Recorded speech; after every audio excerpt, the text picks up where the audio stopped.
Bonjour, lundi 17 juin, vous regardez Météo la carte, belle idée, heureux de vous accueillir. Bonjour Marine. Bonjour Laurent, bonjour à tous. Le Tarn-et-Garonne maintenant, nous avons rencontré Cécile et ses ânesses. Depuis 14 ans, Cécile consacre sa vie à son troupeau d'ânesses. Grâce aux nombreuses vertus de leur lait, elle réalise des savons exceptionnels, excellents pour la peau. Et quand elle doit parler de ses bêtes, Cécile est intarissable. Elle a ouvert son élevage et son cœur à Alexandra Montfort.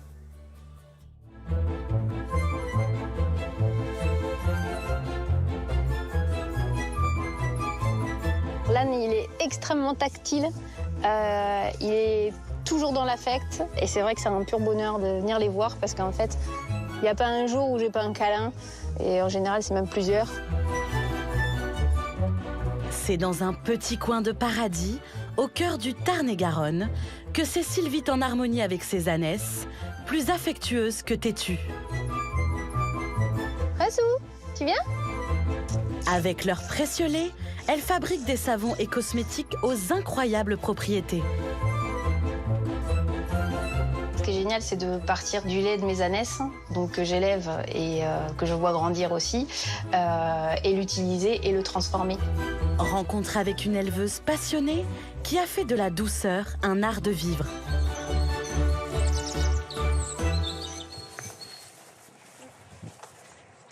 Donc là, on est sur des ânesses qui sont croisées Baudet du Poitou. Je vais avoir du poil partout. Croisée Baudet du Poitou, donc c'est ce qui fait qu'elle a un très très gros gabarit. Alors ça, c'est Altaïa. Elle fait partie des premiers bébés qu'on a eus. Donc en fait, l'élevage, il a été monté en 2009. Et donc les premières ânesses que j'ai eues, on les a mis à la reproduction. Et ça, c'est un bébé de 2010. Donc c'est les premiers bébés qu'on a eus. Donc elles ont bien grandi. Elles sont un peu câlines.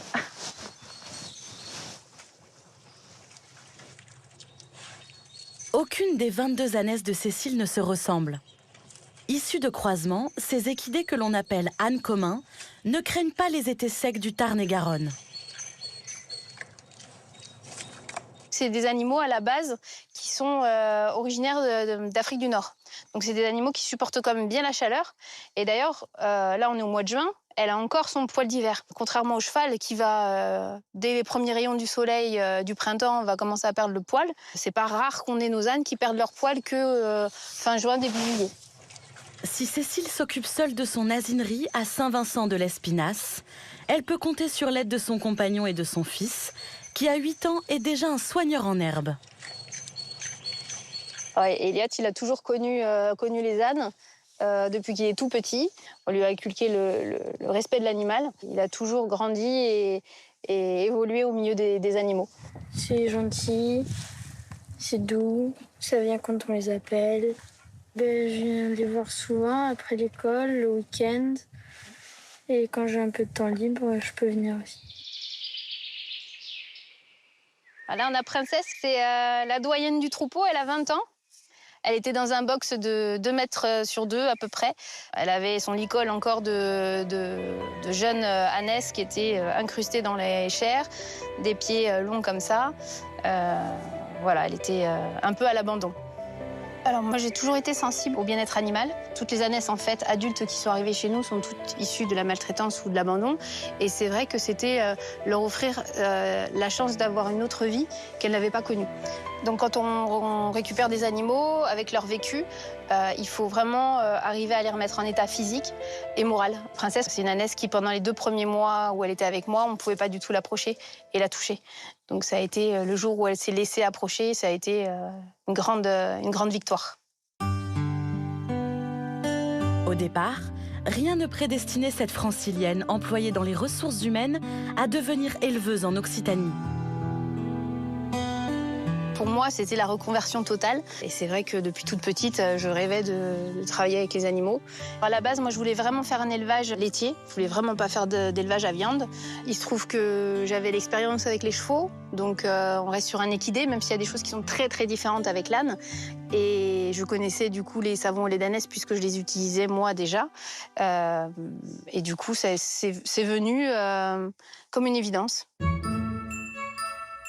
Le lait d'ânesse, utilisé depuis l'Égypte ancienne et pas seulement pour les bains de Cléopâtre, possède de nombreuses vertus.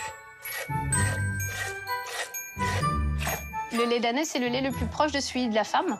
Et il est extrêmement digeste, il est pauvre en matières grasses, il est riche en lactose.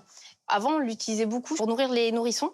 D'ailleurs, il y avait des âniers qui passaient dans les villages et qui proposaient le lait de leur ânesse. La traite, on va l'effectuer toutes les 3 heures.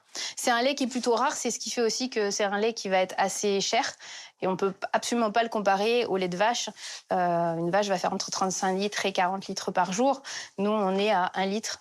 Les meilleures laitières, peut-être, peuvent monter à 1,5 litre. Les moins bonnes, des fois, à 800 millilitres.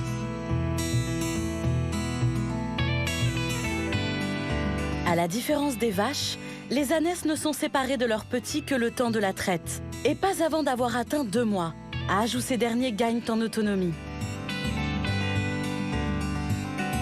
On ne cherche pas forcément ici à faire de la quantité. C'est vraiment, on reste quand même sur le bien-être animal. Si on voit que l'animal, ce jour-là, c'est pas son jour, on va pas insister non plus. On va quand même vraiment toujours faire attention à elle et aux petits, bien évidemment. Avec 3 ou 4 ânesses qui mettent bas chaque année, Cécile a de quoi élaborer une large palette de savons haut de gamme.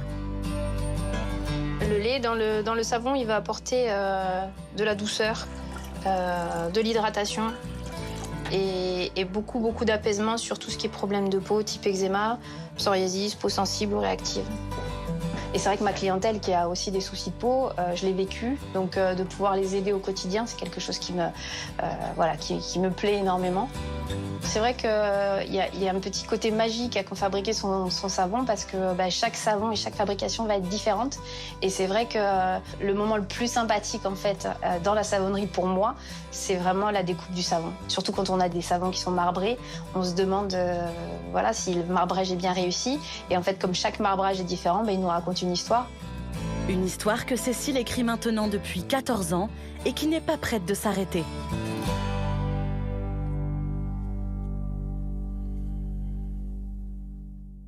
Comme je vous comprends, Cécile.